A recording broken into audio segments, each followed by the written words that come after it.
தற்பொழுது அண்மை செய்தியை பார்த்து வருகிறோம். மருதமலை முருகன் கோவிலில் சாமியார் வேடத்தில் வந்த மர்ம நபர் ஒருவர் வெள்ளி வேளை திருடிச் சென்றுள்ளார். அதன் சிசிடிவி காட்சிகள் தற்போது வெளியாகியுள்ளது. இதுகுறித்த கூடுதல் விவரங்களை நமது செய்தியாளர் ஞானசேகரன் வழங்க கேட்கலாம். வணக்கம் ஞானசேகரன், உங்க விவரங்களை பதிவு செய்யலாம். வணக்கம் அஸ்வினி. கோவை மருதமலை பிரசித்தி பெற்ற சுப்பிரமணிய சுவாமி கோவில் உள்ளது. இந்த கோவிலில் முருகப்பெருமானின் 7வது படை வீடு என்று பக்தர்களால் போற்றப்படுகிறது. இந்த கோவிலில் கும்பாபிஷேகம் நாளை நடைபெற உள்ள நிலையில் பலத்த போலீஸ் பாதுகாப்பு போடப்பட்டுள்ளது. இந்நிலையில் மருதமலை அடிவாரத்தில் வேல்கோட்டம் தியான மண்டபம் உள்ளது. இதில் முருகனை வேல் ரூபத்தில் பக்தர்கள் வழிபட்டு வருகின்றனர்.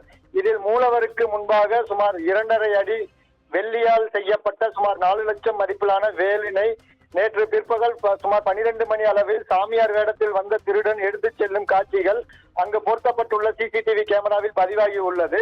நாளை நடைபெற உள்ள கும்பாபிஷேகத்திற்காக காவல்துறையினர் பலத்த பாதுகாப்பு போடப்பட்டுள்ளது. மேலும் பலத்த போலீஸ் பாதுகாப்பையும் மீறி பட்டப்பகலில் மருதமலையில் வேலை திருடி சென்ற சம்பவம் அதிர்ச்சியை ஏற்படுத்தியுள்ளது.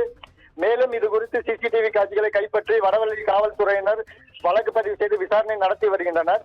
கோவை மருதமலை தற்பொழுது அந்த வேலை திருடும் செல்லும் சிசிடிவி காட்சிகள் வெளியாகி உள்ளது. அதில் சாமியார் வேடமணிந்த ஒருவர் தனது பைக்குள் எடுத்து மறைத்துக் கொண்டு அந்த வேலுடன் செல்லும் காட்சிகள் வெளியாகி உள்ளது. அதிர்ச்சியை ஏற்படுத்தியுள்ளது. அஸ்வினி,